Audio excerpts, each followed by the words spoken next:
Hello everyone. Tonight we bring you 7 very scary true horror stories from the Pacific Northwest forest that will make you wonder what hides there. These are not made-up stories, but real reports shared by people who went into the foggy forests where something strange waits in the shadows. Each story has been put together from official reports, witness statements, and investigation records that show a picture too scary to ignore. The Pacific Northwest holds secrets that cannot be explained easily. And tonight, you will hear stories that have confused investigators and changed witnesses forever. If you enjoy real horror content that is based on reality and will keep you awake at night, subscribe to the channel and hit the notification bell. We want to hear from you in the comments below about your own mysterious experiences. Now, get comfortable as we explore the darkness that lives in the forests of the Pacific Northwest. Jack had been a park ranger in Oregon's mountains for nearly 8 years. And in that time, he had learned to read the forest, like most people read a newspaper. Every broken branch, every moved rock, every unusual shape in the bushes told him something about what had happened in his area. On the morning of October 3rd, those signs were telling him something was very wrong. The fall air was cold and smelled like pine trees as he began his normal patrol along the southeast part of his area, an area that covered over 40 square miles of thick forest, rocky ground, and lonely mountain trails that saw fewer than a dozen hikers per week. This was the kind of wild area where people came to hide from the world for a while to find peace and quiet. But as Jack went around a turn in the trail near Clearwater Creek, he saw something that made him stop in his tracks. An abandoned campsite sat in a small clearing about 30 yards away, and everything about it was wrong. The tent was still standing, fully set up and staked down, with the rain cover secured against the morning wetness. A portable camping stove sat on a flat rock with a pot of what looked like oatmeal still sitting on the burner. And when Jack walked up carefully and touched the side of the pot, he found it was barely warm, meaning it had been cooked recently. 2 camping chairs were set up around a circle of stones that held the remains of a campfire, and hiking boots sat outside. Jack called out, his voice echoing through the trees, but got no answer except the distant cry of a hawk in the wind. He checked inside the tent and found 2 sleeping bags, personal items carefully organized in backpacks, wallets with ID cards and cash. Everything valuable was still there, which immediately showed that robbery was not the reason for whatever had happened. The ID cards told him the camp belonged to Madison Morgan and Luke Bell, both from Seattle and both in their mid-20s. Jack pulled out his radio and reported the empty camp to headquarters, then began a careful check of the area around him. That was when he found the first sign of real trouble. About 15 feet from the camp, heading deeper into the forest, he found a scattered trail of personal items. A warm jacket lay crumpled against a fallen log. 50 feet past that, he found a baseball cap tangled in low bushes. Then a water bottle dropped and left where it fell. The cap was still on, and water was still inside. These were not items someone had accidentally lost while hiking. They were items someone had dropped while running or while being dragged. Jack's heart beat faster as he followed the trail of belongings deeper, moving away from the main paths and into an area few explored. The forest here was older and darker, with trees so close together that the morning sun barely came through the leaves above.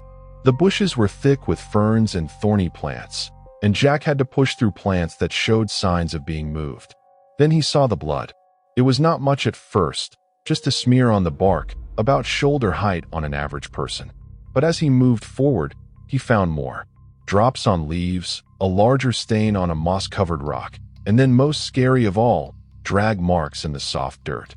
2 straight lines that suggested something heavy had been pulled across the ground. Jack's hands shook a little as he reached for his radio again, but when he pressed the button to talk, all he got was static noise. He checked the device and found it was working properly. But somehow in this specific part of the forest, he was getting no signal at all. This was strange because the ranger radios were made specifically to work in faraway areas using towers placed throughout the mountains. He tried his cell phone with the same result. No signal, no connection, nothing. The silence of the forest suddenly seemed heavy, and Jack became very aware that he was alone miles from the nearest road. Following what looked like proof of a violent crime into more lonely ground, he made a decision that probably saved his life. Instead of keeping going forward, he would mark his location using GPS numbers, then return to the campsite and hike back to call for help. But as he turned to walk back, he heard something that froze him. A voice, weak and scared, calling out from somewhere ahead. It was a female voice, and she was saying one word over and over again. Help! Jack stopped his plan to leave and pushed forward through the bushes, moving as fast as the ground would allow, following the sound of that voice. He found her about 200 yards from where he had last seen blood, hidden inside a large hollow log that had fallen years ago and was slowly being taken back by the forest. Madison was curled into a ball. Her clothes were torn and muddy, her face covered with tears and scratches from running through bushes. Her eyes were wild with fear, and when she first saw Jack, she screamed and tried to push herself back until he told her he was a park ranger and showed his badge. Getting her out of the log and calmed down enough to speak clearly took nearly 15 minutes, and what she told him turned his blood cold. She and Luke had been sleeping in their tent when something woke them. At first, they thought it might be an animal, maybe a bear checking out their camp. So, Luke had unzipped the tent to look outside. Madison said she heard him say something. She could not remember what. And then there was a sound, like someone hitting something hard, a dull thud. And Luke made a choking noise. She scrambled out of her sleeping bag and looked outside to see a figure dragging Luke away from the tent by his feet into the forest. The figure was human. She was sure of that, but in the dim early light, she could not see any details except that it was large. Madison had grabbed her jacket and started to follow, screaming at the person. And that was when the figure had dropped Luke's legs and started running toward her instead. She had run. She did not remember dropping her jacket or her hat or anything else. She just remembered crashing through the forest in blind panic, branches tearing at her skin, and behind her the sound of someone chasing her. She had run until her legs gave out, and then she had found the hollow log and crawled inside to hide. She had been there for hours, listening to footsteps moving through the area, stopping sometimes as if the person was searching, then moving on. She had stayed silent even when she heard Jack calling out earlier, because she was too scared to know if the voice was friendly. Jack asked her if she had any idea where Luke might be now, and Madison shook her head, fresh tears streaming down her face. She said she thought he was dead because the sound he had made when he was hit was awful, and she had seen blood. Jack knew he had to get Madison to safety and bring in police. But he also knew that if Luke was hurt somewhere in this forest, every minute counted. He made the hard decision to get Madison moving toward an area with signal. And as they walked, he kept his eyes scanning the forest around them, looking for any sign of movement, any sign they were being watched. The walk back to the abandoned campsite took 45 minutes because Madison was hurt, her ankles swollen from twisting them during her panicked run through the forest. When they finally reached the camp, Jack tried his radio again, and it worked. He immediately called for emergency backup, asking for both police and search teams, and he reported a possible murder in progress. The response was fast. Within an hour, the forest was filled with sheriff's deputies, search volunteers, and extra park rangers with tracking dogs. Jack led a team of 3 deputies back to the area where he found Madison, and from there they followed the drag marks he had found earlier. The trail led to a steep ditch where a small creek ran through rocks. And there, partially hidden beneath a pile of dead branches and forest trash, they found Luke. He was dead. The cause of death appeared to be a hard hit to the head, and based on the condition of the body, he had been killed quickly. But what made the discovery even more disturbing was what the deputies found nearby. Another pile of branches deliberately arranged to hide something. And beneath it, another body. This one was older, probably dead for several weeks based on how much it decayed. And it was identified through personal items as belonging to a hiker who had been reported missing 6 weeks earlier. His name was Anthony Bailey, and he had been hiking alone when he disappeared. The investigation grew quickly. Search dogs were brought in, and over the next 3 days, they made discoveries that turned the case into a huge criminal investigation. In total, They found 14 bodies buried or hidden in different places, within a 3-mile circle of where Luke had been killed. Some were new, some were years old, representing missing person cases that had gone cold. Scientific evidence suggested all the victims had died from hard hits or choking, and several showed signs of having been tied up with rope before death. The killer had been using this part of the forest as a dumping ground for what investigators guessed was at least a decade, possibly longer. What made the case even more scary was the realization that the killer had a pattern. Almost all the victims had been camping alone or in pairs in faraway areas, far from established campgrounds and places where they could be attacked quietly. For Jack, the days following the discovery were a blur of interviews with detectives and the grim task of helping search teams move through the closed forest. He learned details he wished he did not know about how the killer worked, the careful way evidence had been hidden, the planning that went into it. Madison was placed in protective care for several days because there was worry that the killer might try to get rid of the only witness. Even if she could not give a detailed description, a huge search was launched, with dozens of police officers combing through the forest and setting up cameras. But despite the big investigation, despite the scientific evidence and the witness story, the killer was never identified. Weeks turned into months, and the case remained open, but with no good suspects. The forest where Jack had worked for 8 years, a place he had loved, had been changed in his mind into something evil. He asked to be moved to a different ranger district, unable to stay, in an area where he knew 14 people had been murdered. Madison, he learned through later reports, had left Washington entirely, moving across the country, unable to handle the trauma of what she had experienced and seen. She would spend years in therapy dealing with guilt and stress, haunted by the memory of watching Luke being dragged into the darkness. The case file remained open, marked as an active investigation. But as years passed with no new leads, it slowly moved to the cold case list. Jack heard updates sometimes through police contacts he had kept, but there was nothing. No arrests, no real suspects, no peace for the families of the 14 victims, or for the families of others who were still missing. Jack moved to a ranger station in a different state, tried to rebuild his career, but he never quite succeeded in leaving that October morning behind. He still had bad dreams, sometimes about walking through that dark part of the forest, about finding the drag marks and the blood in Madison's voice. And he thought often about the killer still out there somewhere, potentially still active, still hunting in forests where rangers like him worked alone, and hikers went into the wilderness believing they were safe. The Pacific Northwest is huge, with millions of acres of forest where a person could disappear. And somewhere in that wilderness, a killer had learned how to use that loneliness, leaving behind a mystery that remains unsolved to this day. Isla had been working as a wildlife biologist for the state of Washington for just over 3 years when she was assigned to a nighttime study. The project was simple in idea, but hard to do. When she went to check on the recording device she had been fixing when she first heard the voices, the device she had left in her panic to return to camp, she found that it was not where she had left it. She remembered the exact location, a distinctive spot where a fallen log created a natural echo chamber. She returned to that location and found nothing. The device was gone along with its mounting hardware, the camouflage netting she had used, and the bright yellow marker tape she had tied to a nearby branch. She expanded her search, thinking perhaps she had confused the location in her scared state, but found no trace of the equipment anywhere within a reasonable distance. It was as if someone or something had deliberately removed every trace that she had ever been there.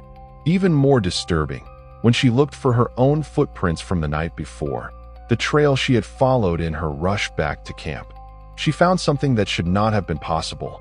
Her footprints were there, clearly visible in the soft dirt and scattered pine needles, but alongside them was another set of prints. They were not animal tracks, and they were not human boot prints. They were human-shaped, but wrong somehow. Too long and too narrow, with marks that suggested bare feet rather than shoes. And they followed alongside her trail for several hundred yards before vanishing completely near a rocky area. That was when Isla decided to end her field session immediately, days ahead of schedule. She packed her essential equipment as quickly as possible, leaving behind some of the heavier items and making multiple trips to her vehicle.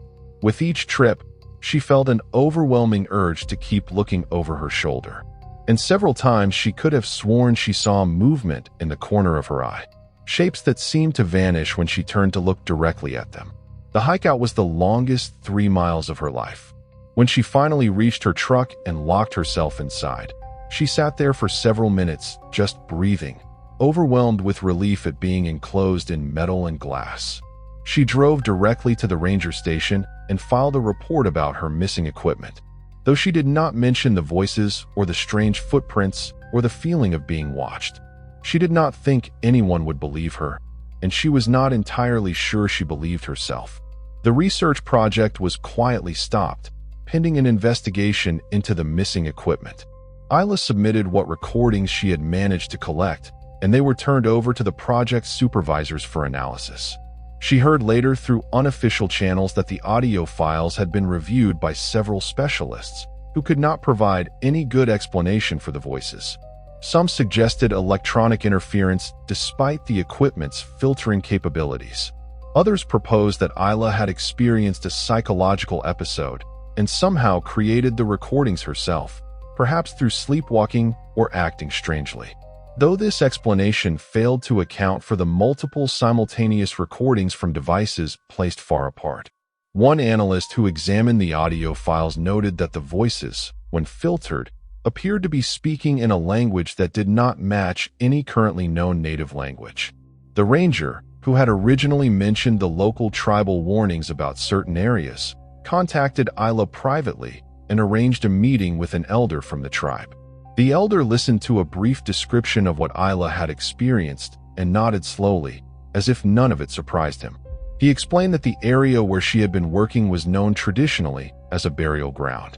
The land was considered sacred and forbidden, not because it was evil, but because the spirits there were active and did not welcome intrusion. He said that the voices she heard were likely ancestors trying to drive her away, not to harm her, but to protect the holiness of their resting place. When Isla asked why the voices had been calling her name, the elder explained that speaking someone's name creates a connection, and that by calling to her, the spirits were marking her, so she would never return. Isla never went back to that section of Gifford Pinchot National Forest. She asked for reassignment to a different research project in a different location, and her supervisors agreed without requiring detailed explanations. But the experience did not end when she left the forest. For months afterward, she would occasionally hear her name being called in that same strange voice, usually at night when she was on the edge of sleep. The event gradually faded over time, but never disappeared entirely. Years later, Isla still experiences occasional episodes, brief moments where she hears her name called from no known source, a reminder that something in that forest had reached out to her. She left wildlife biology entirely, moving into laboratory research where she would never again have to spend nights alone in isolated wilderness areas. And she has never publicly discussed the details of what happened during those 4 days, knowing that some experiences cannot be well explained or understood through science. Isaac and Nora had been hiking together for over 5 years, exploring trails throughout Washington and Oregon. They were not casual weekend hikers who stuck to popular trails near parking areas. They sought out challenging ground, multi-day trips into remote wilderness, and routes that required good navigation skills. Both wore GPS watches that tracked their height, heart rate, distance traveled, and exact location at any given moment. Both carried paper maps and compasses as backup. Both had completed wilderness first aid training and carried emergency supplies that could keep them alive for several days. On September 15th, they planned what should have been a simple day hike in the North Cascades, a trail they had completed successfully 3 times before over the past 2 years. The hike was about 11 miles round trip with a height gain of 2,800 feet, leading to a mountain lake surrounded by peaks that offered amazing views on clear days. They started at 7:30 in the morning, signed in at the trail start, and began the familiar climb through dense forest. The first 2 hours of the hike were exactly as they remembered from previous trips. They passed landmarks they recognized. The huge cedar trees split by lightning. The creek crossing where they always stopped to filter water. The rocky area where they had once seen a black bear looking for berries. Everything was normal and familiar until roughly mile marker 4, where the forest suddenly changed in a way that made no sense. The trees became noticeably quieter. That was the first thing Nora mentioned to Isaac. The lack of sound. No birds calling, no insects buzzing, no wind rustling through branches, just a heavy silence. Isaac checked his GPS watch and frowned. According to the device, they were no longer on the trail they had been following. The numbers showed them as being nearly 3 miles west of where they should have been, in an area that their map indicated was thick forest. But they were still standing on a clear trail, following markers that looked exactly like the ones they had been seeing all morning. They stopped and compared their watches. Both devices showed the same impossible location. Both showed the correct date, but displayed a time that was wrong. According to their watches, it was now 11:45 in the morning. But that could not be correct because they had checked the time less than 20 minutes earlier, and it had been 9:30. Even accounting for the difficulty of the ground, there was no way they had hiked for over 2 hours in what felt like 20 minutes. Isaac suggested that perhaps their watches had broken at the same time, some kind of software glitch or interference from the rocks.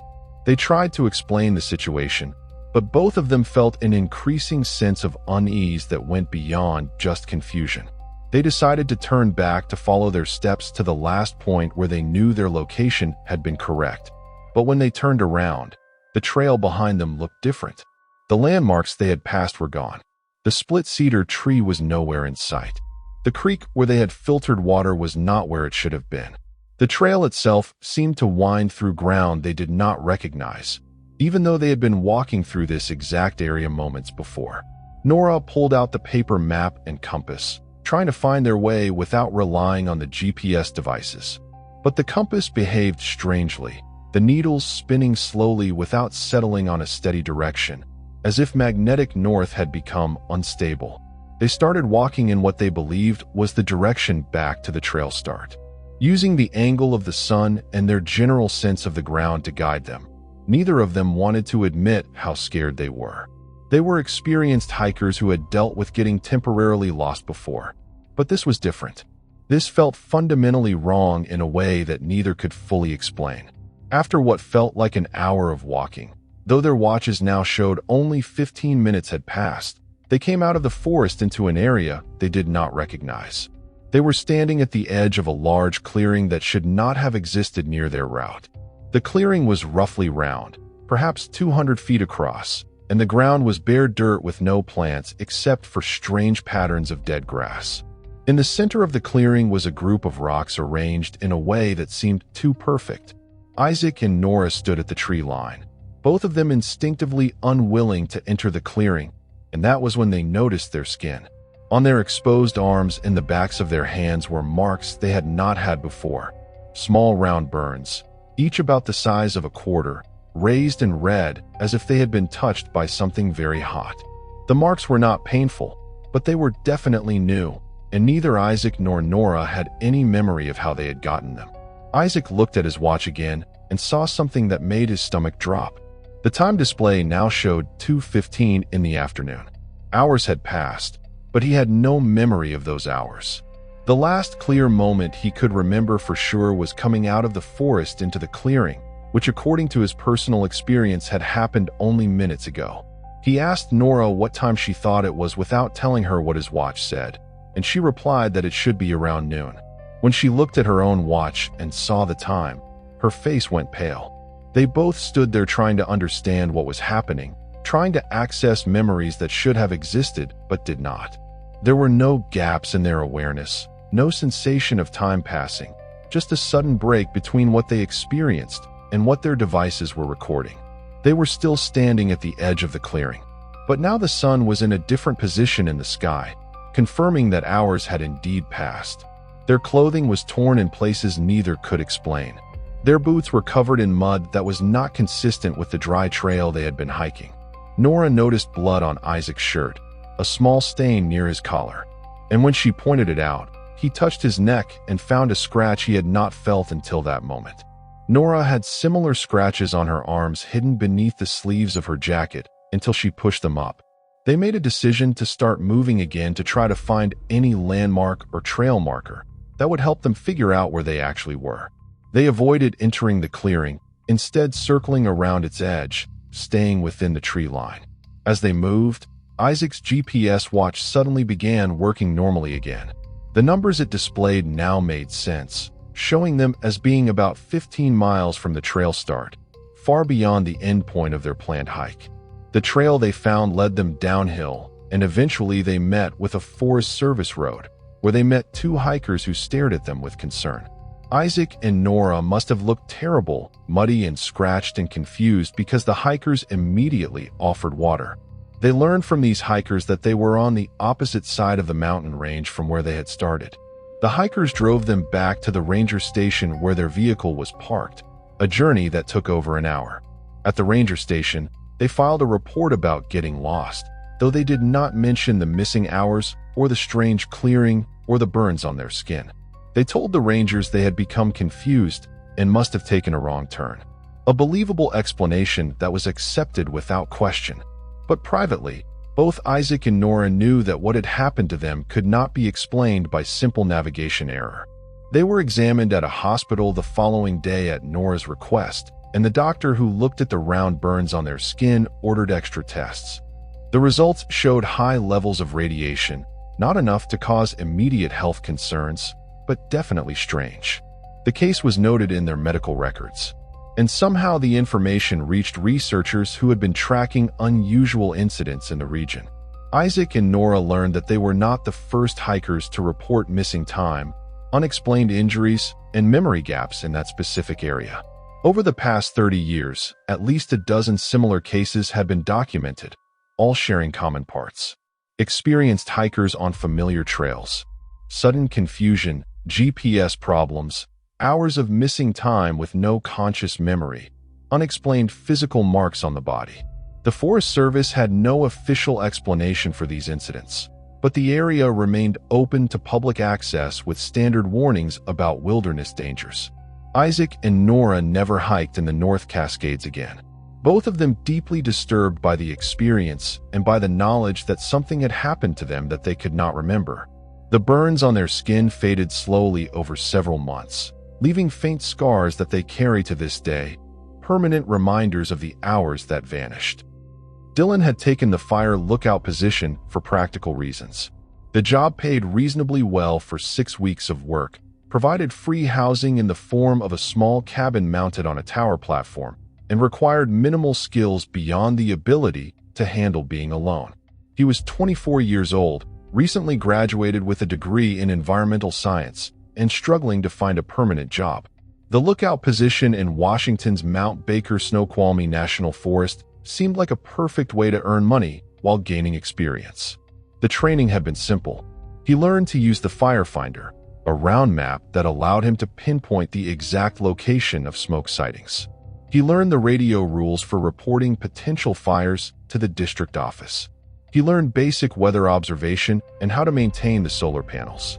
The ranger who did his training had been matter-of-fact about the challenges of the position. The isolation could be mentally difficult for some people. The weather could turn bad with little warning. The days could be boringly identical with nothing happening for weeks at a time. But the ranger had not mentioned anything unusual about this specific tower, and Dylan had no reason to expect anything beyond the normal challenges. His first week passed exactly as expected. He established a routine that broke up the long days into manageable parts. Morning weather observation and radio check-in at 6. Breakfast and equipment maintenance until 8. First scan of the forest with binoculars. Reading or writing in his journal until the next scheduled scan. Lunch at noon. Afternoon scans every 2 hours. Dinner at 6 o'clock. Evening scan at sunset. Then the long night hours with nothing to do except read. The tower stood in a clearing that had been deliberately kept clear to prevent trees from blocking the view. The clearing was roughly round, perhaps 100 yards across, surrounded by thick forest that pressed close on all sides. During the day, Dylan found the isolation peaceful rather than heavy. He could see for miles in every direction when weather allowed, watching the light and shadow across distant ridges. But at night, the clearing became something different. The darkness beyond the reach of his tower lights was total, and the forest sounds took on an edge that made him uneasy. It was on the 8th night of his rotation that he first noticed the figure. He had finished his sunset scan and was getting ready for bed when he happened to look out the north-facing window. Standing at the very edge of the clearing, exactly where the grass met the tree line, was a human shape. The figure was too far away and the light too dim to see any details. But it was definitely person-shaped, standing completely still, apparently looking directly at the tower. Dylan felt a jolt of surprise followed by curiosity. It was unusual, but not impossible for a hiker to be in this area. The tower was accessible by a trail that connected to the larger trail system. He grabbed his flashlight and opened the cabin door. Stepping onto the small platform that surrounded the structure, he called out a greeting. There was no answer. The figure remained motionless. Dylan aimed his flashlight beam toward the location where he had seen the shape, but the light seemed to be absorbed by the darkness. He could still see the outline of the figure, but the flashlight beam somehow failed to show any extra detail. He called out again, asking if the person needed help, wondering if perhaps this was a hiker who had become lost. Still no answer. After several minutes of this one-sided interaction, Dylan went back into the cabin, feeling unsettled. He told himself that the figure was probably just someone who had camped nearby. The lack of answer could be explained by distance or by the person wearing headphones. He tried to dismiss the meeting and focus on other things, but he found himself repeatedly returning to the north window to check if the figure was still there. It was for the next 3 hours until Dylan finally fell asleep despite his worry. The figure remained in exactly the same position, apparently never moving. When Dylan woke the next morning and immediately checked the window, the figure was gone. The clearing was empty in the early morning light, showing nothing unusual. He considered reporting the incident during his morning radio check-in, but decided against it. What would he report? That someone had been standing at the edge of the clearing? That they had not answered when he called to them? It seemed silly to make an official report about something so small. But that night, the figure returned. Same location, same posture, same scary stillness. Dylan tried the flashlight again with the same lack of result.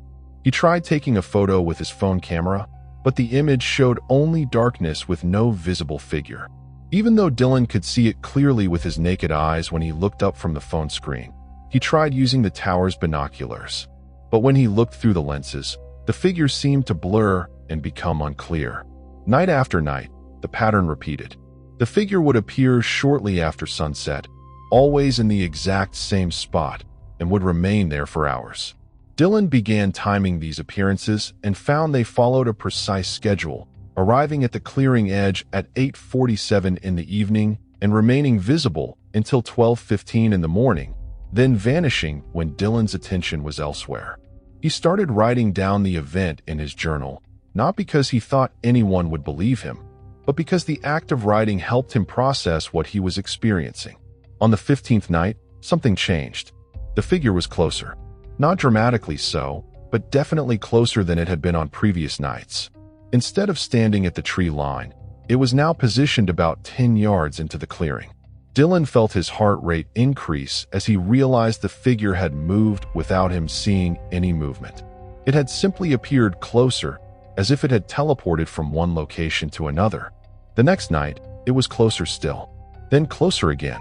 By the 20th night, the figure was standing roughly halfway between the tree line and the base of the tower, and Dylan was genuinely frightened.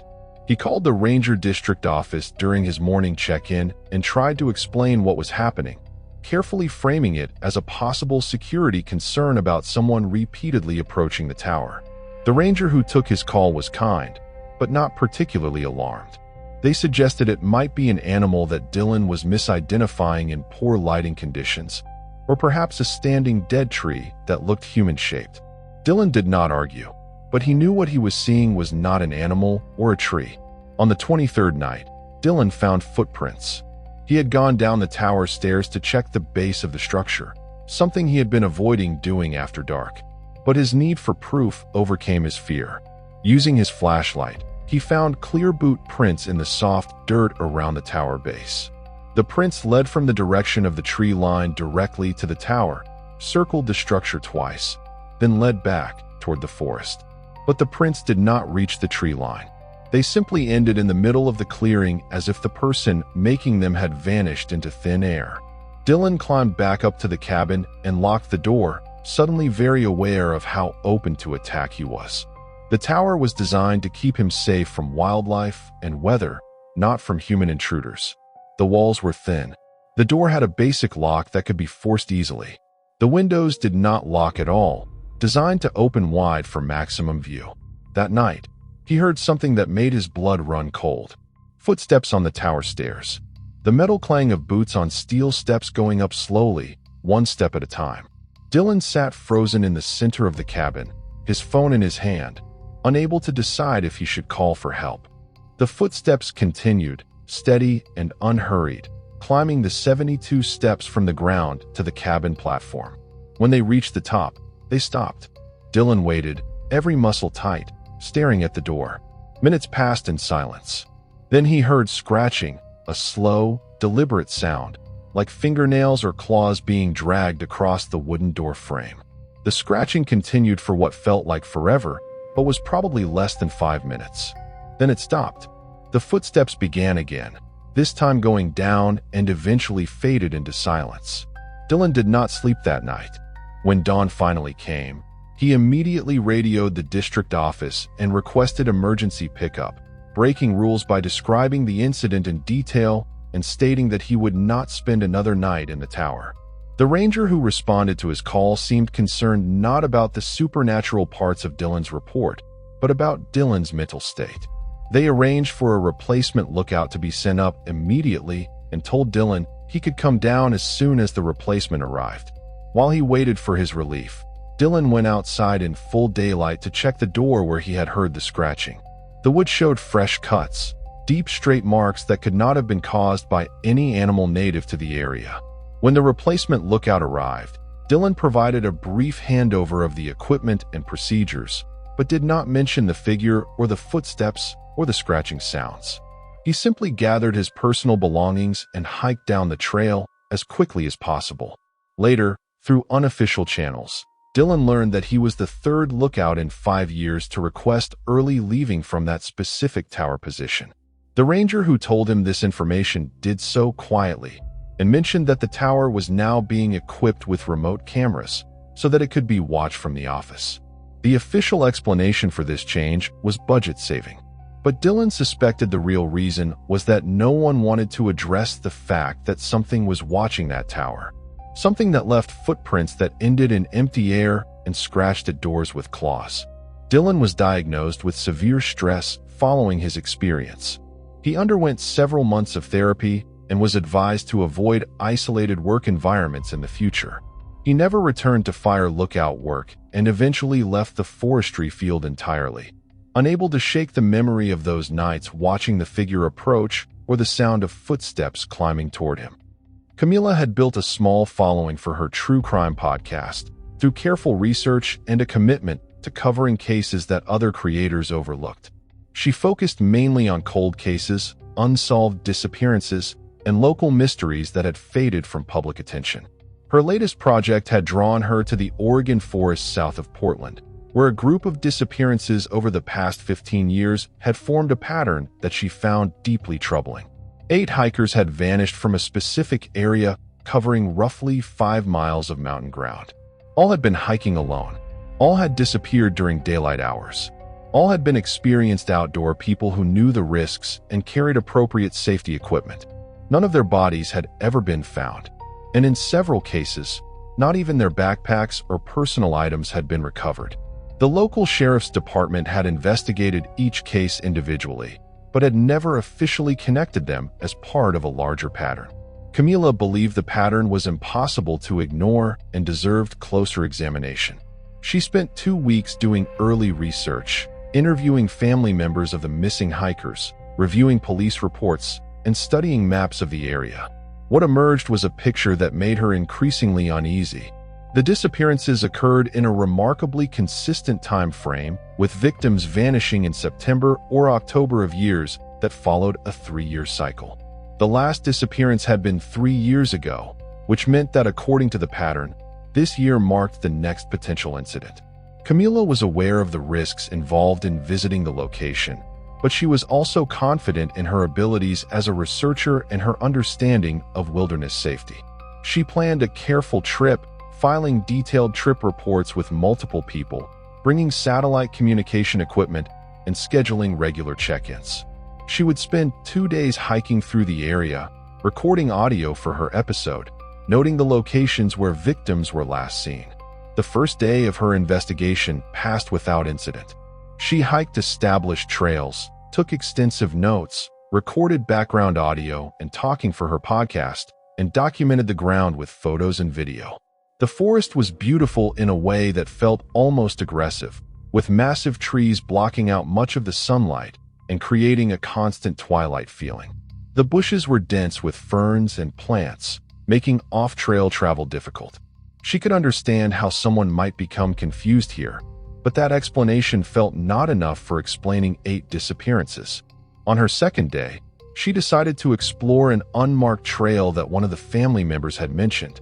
According to this family member, their missing relative had been interested in finding an old logging road that supposedly connected to the area. A road that no longer appeared on any official maps, but that locals insisted still existed somewhere in the forest. Camila found the trail after nearly an hour of searching. It was overgrown and barely visible, marked only by slight dips in the forest floor. She followed it for about 20 minutes, moving slowly and carefully, her GPS unit tracking her progress and confirming she was still within the general area. The trail led her to a ditch she had not seen marked on any of her maps. A steep-sided dip in the ground with a small creek running through the bottom. The climb down into the ditch was dangerous, requiring her to use trees and exposed roots as handles. And she made the decision that she would explore the ditch floor for only 30 minutes before returning to safer ground. What she found at the bottom changed everything. Scattered among the rocks and fallen leaves were personal items. A water bottle with a faded logo. A hiking boot that looked relatively new despite being partially buried in forest trash. A torn piece of cloth that might have been from a backpack or jacket. Most disturbing was a wallet. Water damaged, but still containing ID cards and credit cards belonging to one of the missing hikers. Camila documented everything with photos, careful not to disturb what was clearly evidence of some kind. She was in the process of marking GPS coordinates when she noticed something else. Structures, if that was the right word, built from forest materials. They were small, perhaps 2 feet tall, made from carefully arranged bones and branches that had been woven together. She counted 6 of these structures positioned at uneven spaces along the ditch floor. They reminded her of art displays, and they made her profoundly uncomfortable. She was experienced enough to know that some serial killers created markers or monuments at dumping sites, ways of claiming territory. But these structures had a quality that seemed older, more simple, as if they had been built according to traditions that existed before modern times. She was examining the third structure when she heard movement in the forest above her. Not animal movement, which she had become used to during her hiking, but the deliberate sound of a person moving through bushes. Branches breaking under weight. Footsteps that paused and then continued. Camila called out, identifying herself as a researcher, but received no answer. The movement continued, and she realized with growing alarm that whoever was moving through the forest was circling the ditch, changing position, possibly looking down at her. She made a decision to leave immediately.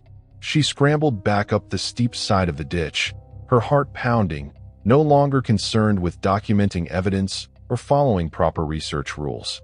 When she reached the top, she saw a figure perhaps 50 yards away, standing partially hidden behind a large tree. The figure was wearing outdoor clothing similar to her own, dark greens and browns that blended with the forest, but something about their posture made Camila certain this was not a casual meeting. She turned and walked quickly back toward the overgrown trail she had followed into this area, fighting the urge to run because she knew running would show fear and weakness. Behind her, she heard the figure following, making no attempt to close the distance, but maintaining a steady gap of perhaps 40 or 50 yards. Camila pulled out her satellite communicator and turned on the emergency beacon, knowing this would alert authorities to her location and that something was wrong. She continued walking, moving as fast as the ground allowed. And after about 10 minutes, the sounds of chasing stopped. When she looked back, she saw no one. She continued walking for another hour until she met with a more established trail where she met a pair of day hikers who confirmed she was heading in the correct direction. The response to her emergency beacon brought Forest Service rangers and sheriff's deputies to the area within 3 hours. Camila led them back to the ditch, though it took longer to find than she expected because the landmarks she remembered seemed different in the afternoon light. When they finally found the ditch and went down to its floor, they found nothing. No personal items, no wallet, no structures made from bones and branches. The forest floor looked undisturbed, showing no evidence that anyone had been there recently, including Camila herself. The deputies were professional but clearly doubtful. They searched the area thoroughly, finding nothing to back up her story. Camila showed them the photos on her camera, but when she reviewed the images, she found that most of them had failed to record properly. The photos of the personal items showed only forest floor with no visible objects. The images of the bone structures were completely black, as if taken in darkness, despite the fact that she had recorded them in daylight. Only her GPS numbers remained, proving she had been in the location she claimed, but providing no evidence of what she said she had found there. One of the deputies mentioned almost casually that this was not the first time someone had reported finding evidence in this area that later vanished. He did not say more, but Camila understood the meaning. She asked about the person she had seen following her, and the deputies confirmed they had found tracks belonging to 2 different people. But the other tracks ended quickly in the middle of the forest with no explanation. The investigation was recorded but produced no useful leads. The wallet Camila had photographed, which would have been critical evidence, was never recovered. The structures she had documented remained unexplained with no physical evidence to prove they had existed. Camila returned to her home state, shaken and confused, unsure about what she had experienced or what it meant. She never released the podcast episode she had been preparing, unable to match her documented research with the impossibility of what had happened in that ditch. In the year following her experience, another hiker disappeared from the same general area. A man in his 30s hiking alone, last seen on a trail within 2 miles of the ditch Camila had explored.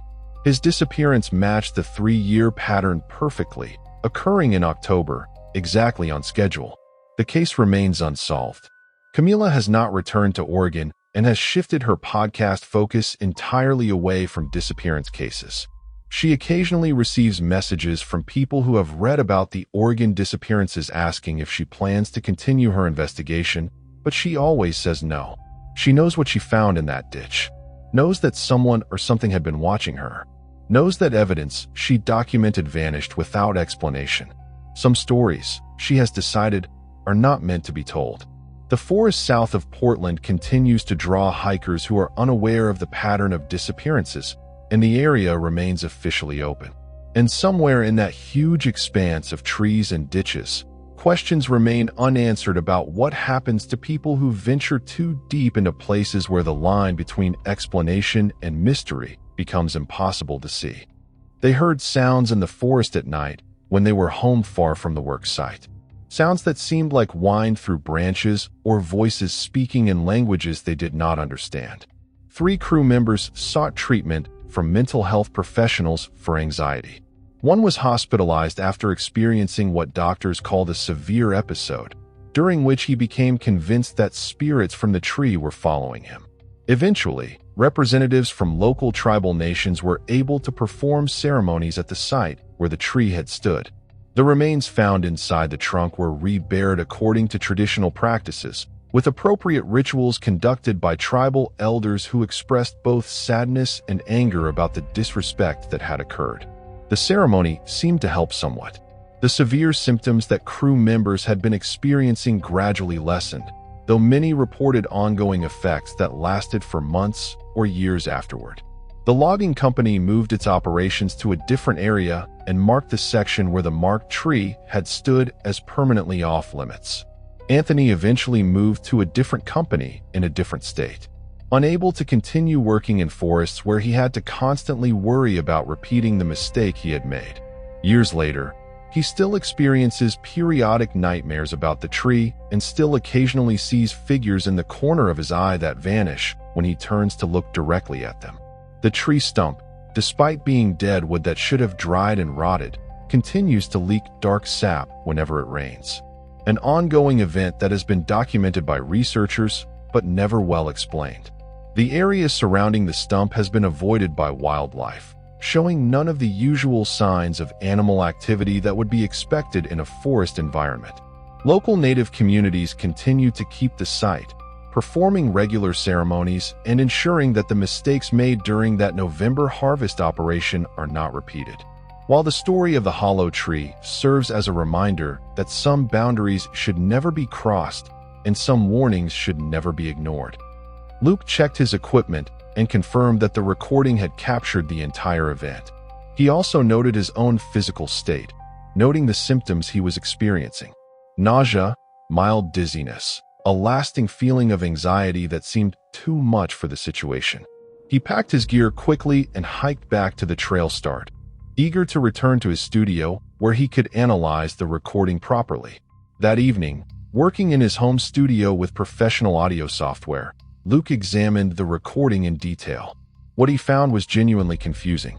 The sound existed mainly in a frequency range between 15 and 35 Hz, below the normal range of human hearing, but within the range that humans can feel as vibration. This frequency range was sometimes called infrasound, and it was known to produce feelings of unease, sickness, and even seeing things.